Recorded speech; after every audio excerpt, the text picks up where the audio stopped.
नमस्कार दोस्तों, आपका स्वागत है हमारे आर्ट ज्ञान कला की क्लासेस में। और आज का जो हमारा टॉपिक है वो मैं आपको पढ़ाने वाली हूँ दक्खनी लघु चित्र शैली। तो जो हमने अभी आपको पढ़ाया था इससे पिछली क्लास में, वो पढ़ाया था हमने मुगल लघु चित्र शैली की विशेषता। तो आज का जो हमारा टॉपिक है वो है दक्खनी लघु चित्र शैली। अब देखिए, आज हम इसके बारे में बताएंगे। और इसका दोस्तों ये भारतीय शैली है, भारतीय चित्र शैली है, जिसका प्रमुख केंद्र बीजापुर है, अहमदनगर है।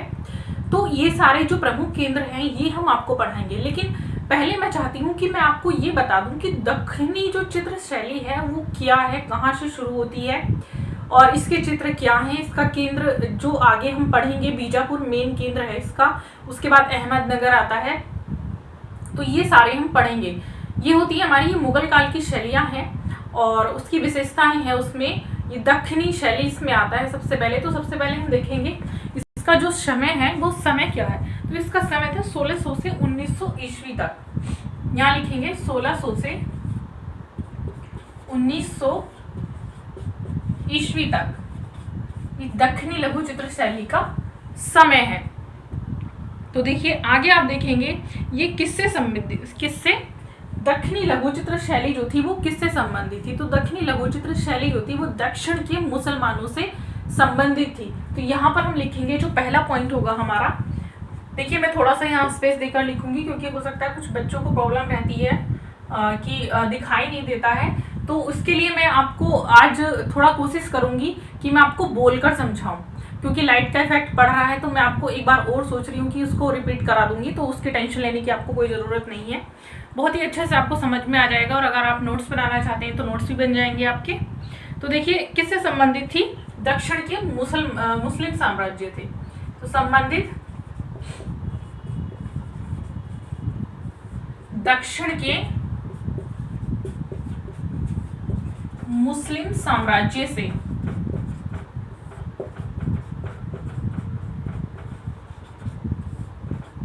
ये शैली दक्षिण के मुस्लिम साम्राज्य से संबंधित थी। अब देखेंगे ये किसके द्वारा स्थापित की गई, किसके द्वारा स्थापित हुई थी ये। तो ये जो स्थापित हुई थी ये हुई थी बहमन शाह की। ये जो उस समय बहमनी साम्राज्य था, और बहमनी साम्राज्य में आप देखेंगे अलाउद्दीन आदिल शाह जो बहमनी साम्राज्य से था, तो उसके समय पर ये जो शैली थी ये स्थापित की गई है। तो यहाँ पर हम देखेंगे, और वो पूरा मुस्लिम साम्राज्य था। आप देखेंगे तो यहाँ लिखेंगे आप अलाउद्दीन हसन, हाँ अलाउद्दीन हसन बहमन शाह। ये मैंने बहमन लिखा है, आपको दिखाई दे रहा होगा। बहमन शाह द्वारा ये स्थापित की गई थी। मुस्लिम साम्राज्य, दक्षिण के जो मुस्लिम साम्राज्य थे उनके द्वारा यह शैली स्थापित की गई थी। और कब की गई थी, समय देखिए आप कब, तो 1347 ईस्वी में। 1347 ईस्वी में इसको स्थापित किया गया था। और इसका सन भी आपको लर्न करना आई थिंक ज़्यादा हार्ड नहीं होगा, बहुत इजी सा है। 1347 ईस्वी में। अब आप देखेंगे इसके कलाकार कौन कौन थे। तो मीर हासिम कलाकार, देखिए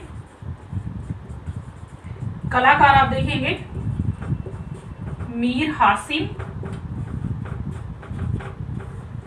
एक कलाकार ये थे। दूसरे कलाकार हैं इनके जो रहीम हैदर अली,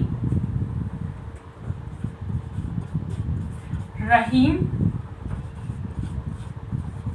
हैदर अली, ये दक्षिण शैली के कलाकार थे, कलाकार भी मुस्लिम थे। और इब्राहिम खान, ये देखिए मैं यहां लिख देती हूं, इब्राहिम खान, मीर हासिम, रहीम हैदर अली, इब्राहिम खान। और दूसरे इसके कलाकार थे गजाली और अली शाह। अब आप देखेंगे गजाली और अली शाह। ये दक्षिण शैली के प्रमुख कलाकार थे। तो इन कलाकार में देखिए, मैं इसको थोड़ा सा फिर से रिवाइज करा देती हूँ, उसके बाद मैं इसके आगे लिखाऊंगी, कुछ है अभी इसमें थोड़ा सा और। तो इसमें देखेंगे आप, ये जो संबंधित थी दक्षिणी लघु चित्र शैली भारतीय एक चित्र शैली थी और दक्षिण भाग से है ये, इसलिए इसको दक्षिण मुस्लिम साम्राज्य की शैली भी कहा जाता है क्योंकि दक्षिण क्षेत्र से है। तो देखेंगे दक्षिण मुस्लिम साम्राज्य से स्थापित की गई थी। दक्षिण के जो मुस्लिम साम्राज्य थे उन्होंने इसको स्थापित किया था। किसके द्वारा स्थापित हुई थी? तो अलाउद्दीन हसन बहमन शाह द्वारा स्थापित की गई थी और 1347 ईस्वी में स्थापित की गई थी। इसके कलाकार थे मीर हाशिम थे, रहीम हैदर अली थे, ये हैदर दा बनाया है मैंने, ठीक है, इब्राहिम खान गजाली थे और आप देखेंगे अली शाह। तो ये इस शैली के कुछ प्रमुख कलाकार थे जिन्होंने इस शैली में काम किया या चित्र बनाए थे। तो अब आगे इसके बारे में मैं थोड़ा सा बता देना चाहती हूँ। एक जगह है बेटा बोली, तो आप देखेंगे बेटा बोली से हमें क्या क्या चित्र प्राप्त होते हैं। मैं यहाँ लिख रही हूँ बेटा बोली। बेटा बोली से हमें चीनी मिट्टी के बर्तन प्राप्त हुए हैं। देखेंगे चीनी मिट्टी के